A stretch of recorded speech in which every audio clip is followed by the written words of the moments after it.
Hopping on here to talk about sarcasm and safety.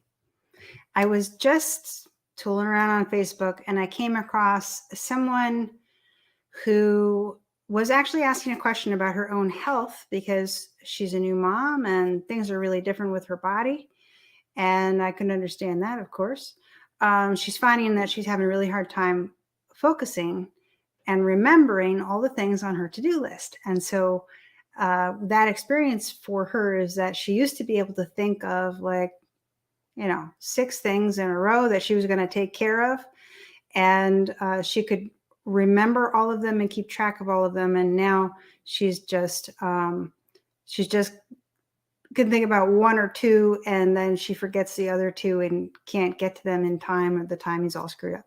So she's like, what's wrong? When is this ever going to end? How am I going to get back to balance inside myself? But the thing is that she titled that post, "Now I Know What It's Like to Be a Man."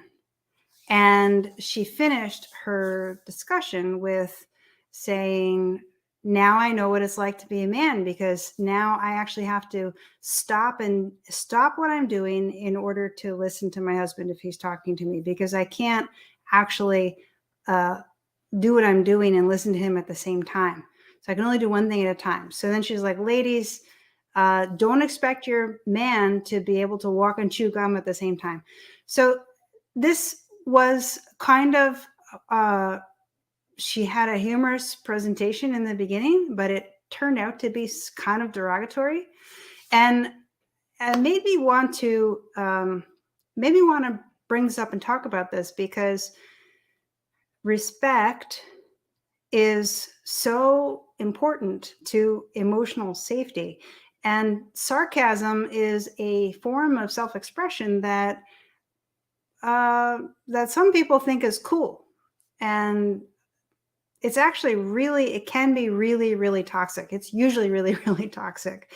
And the reason why is because what's going on there is that you've got a cloaked attack, and it's clad in the idea that this is a joke. Oh, well, women can multitask and men can't multitask, and haha, ladies, you shouldn't expect your man to walk and chew gum at the same time. Like, ay.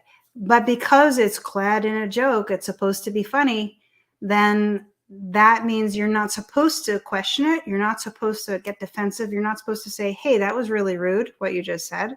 Do you really believe that? Are you serious that you believe that there is a mental acuity difference between men and women, that women can multitask and men can't? I mean, that's ridiculous.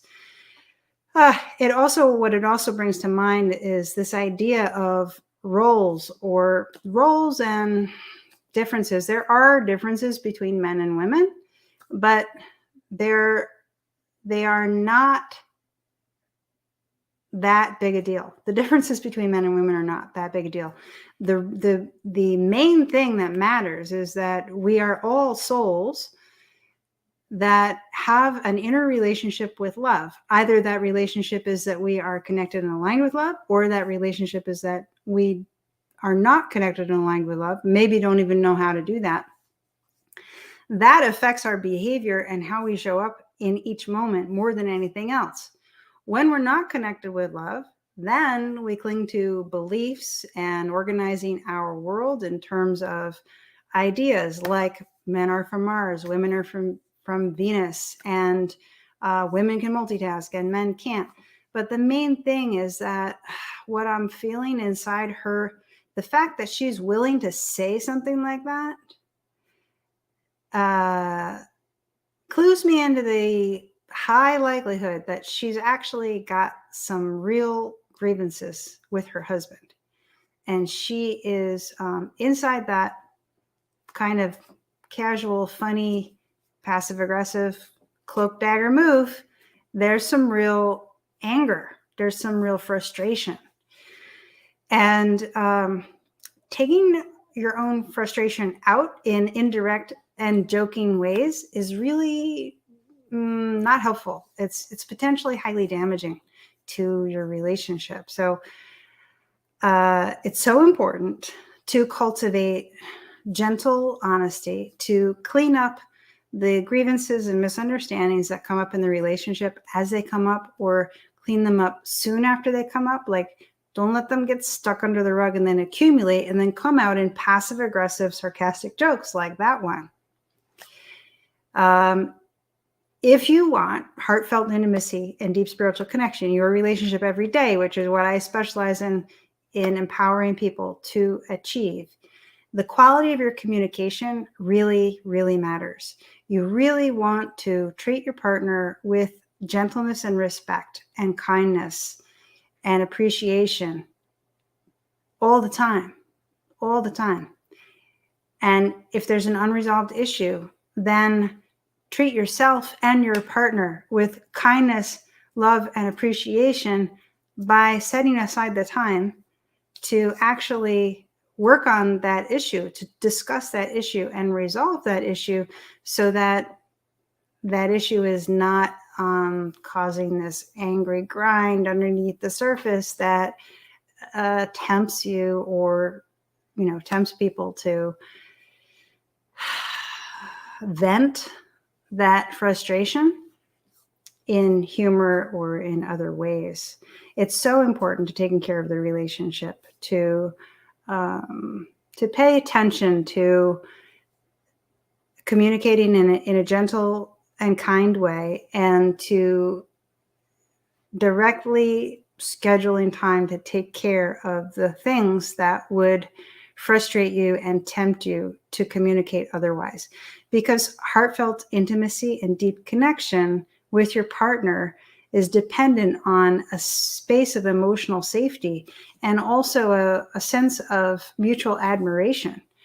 And grievances communicated through sarcasm are going to completely erode that type of an atmosphere. You just cannot have heartfelt intimacy and deep connection in your relationship when you have grievances lying around and succumbing to the temptation to throw darts every now and then because you're just trying to deal with the grievances they have, don't know how, you know. I mean, that's unfortunate that that's where she decided to take it, but it also just indicates that she doesn't see how to handle this situation that she's in, whatever's frustrating her, in a more direct and kind way that would be better not only for her relationship but also for herself. All right.